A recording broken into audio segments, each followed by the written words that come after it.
Hello everybody, how are you all doing? Welcome to the episode 4 of Slate with Anita.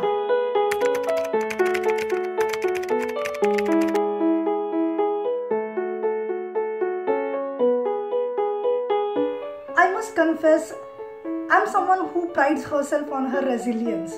I'm someone who's shamelessly positive no matter how negative a situation is. I'm someone who always looks for a silver lining even in the darkest cloud.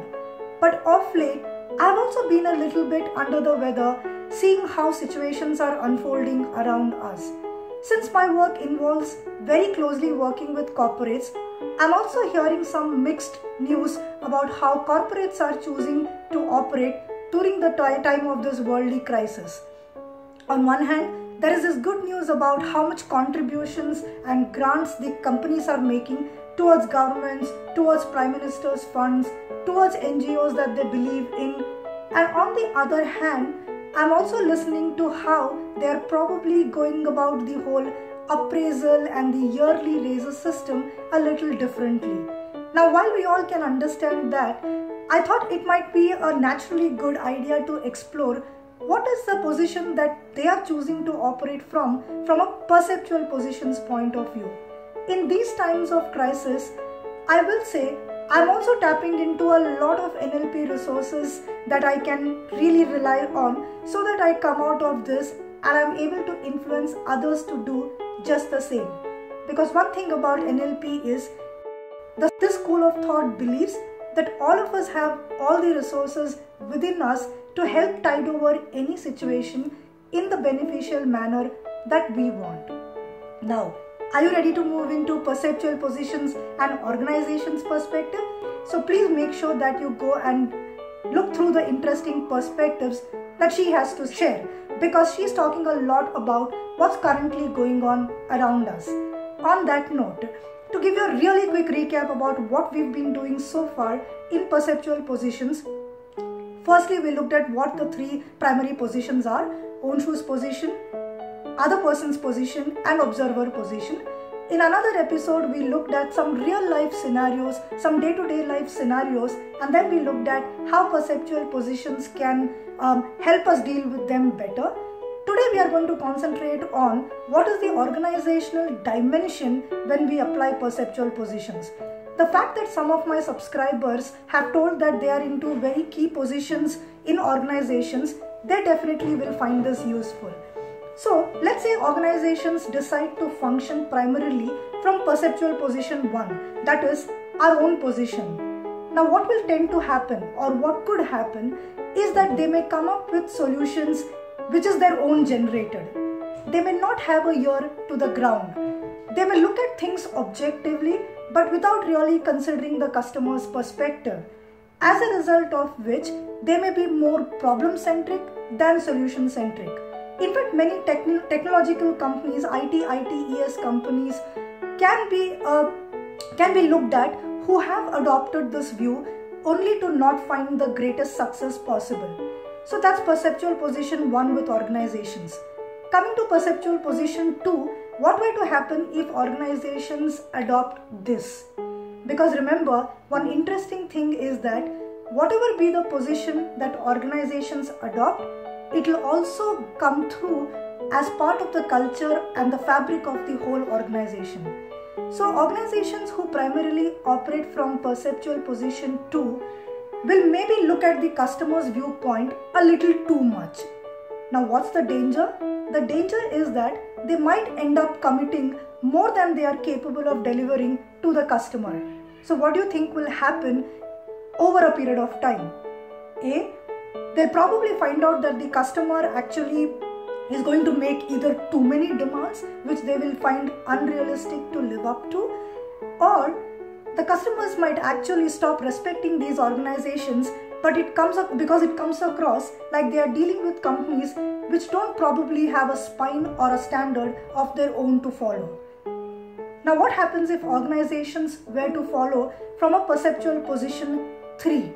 Well, in this case, because the organization is operating from an observer position, they could sometimes come across very detached. It could also happen that bureaucracy is much more visible and you're ending up talking to an entity or something that is not so living and not a human being or an individual. Now, when you look at actually all those call centers, all those auto-generated emails, or typically the way very big organizations deal with you as a customer, now perceptual position 3 is probably where they are operating from. Also, during times of say takeover or buyout or even joint ventures, what might happen is these companies might totally miss the human perspective. So did you see what happens when organizations choose to operate from only one of the positions primarily rather than taking a balanced view? Yes, the key word is balance. The key word is, now let's explore what will happen or what tends to happen if an organization chooses to operate from all three positions.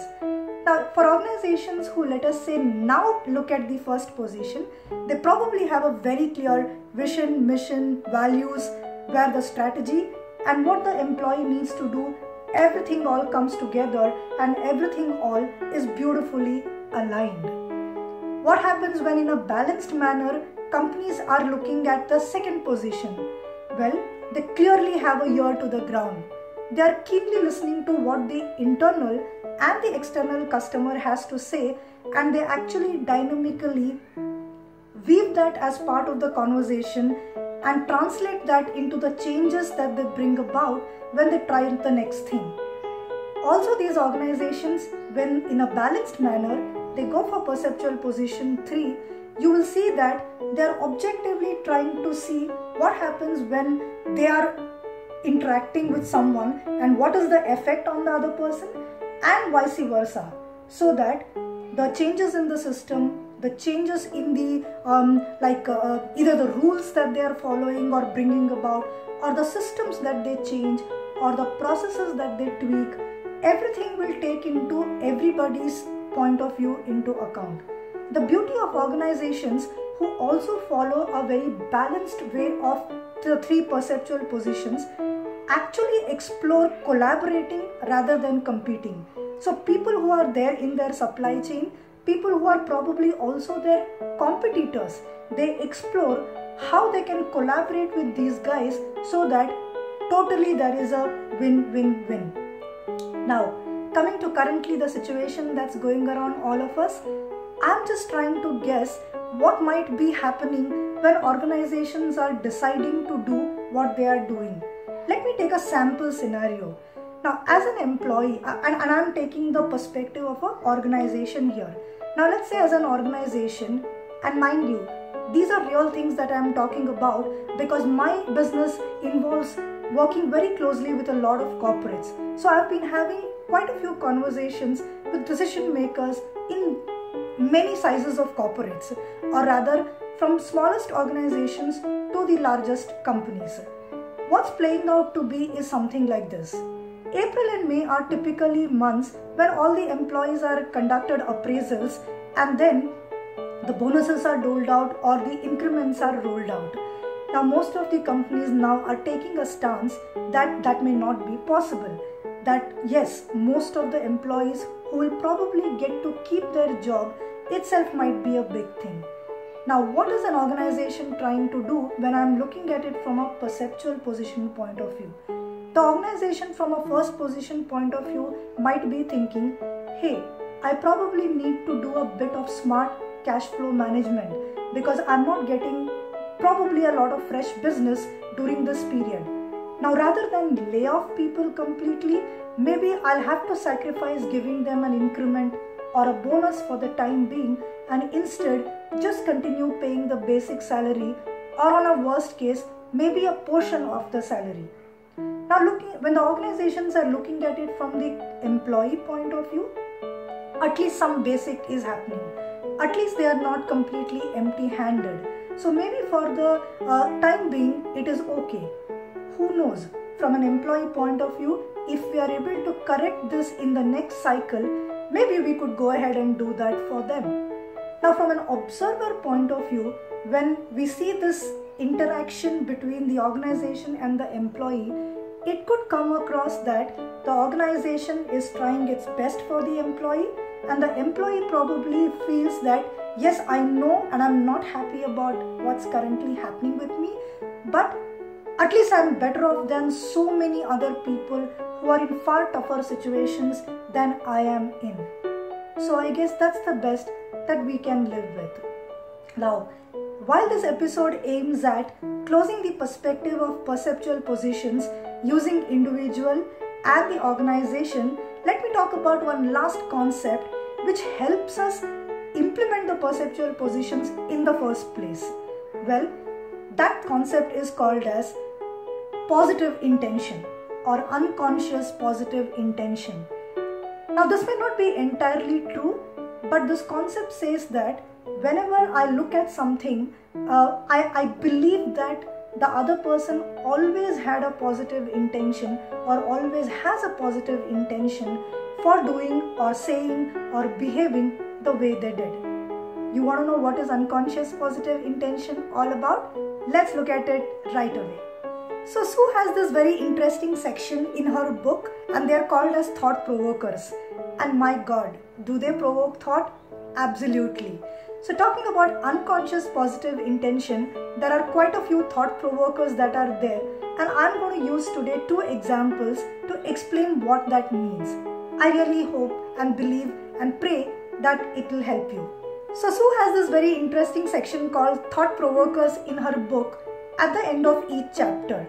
Now, what's very interesting about these is that they post situations or they post scenarios where you will really get to experience the concept that you have just learned. Now, talking about perceptual positions and unconscious positive intention, I'll pick up 2 thought provokers today for our discussion, and let me know how you feel about it.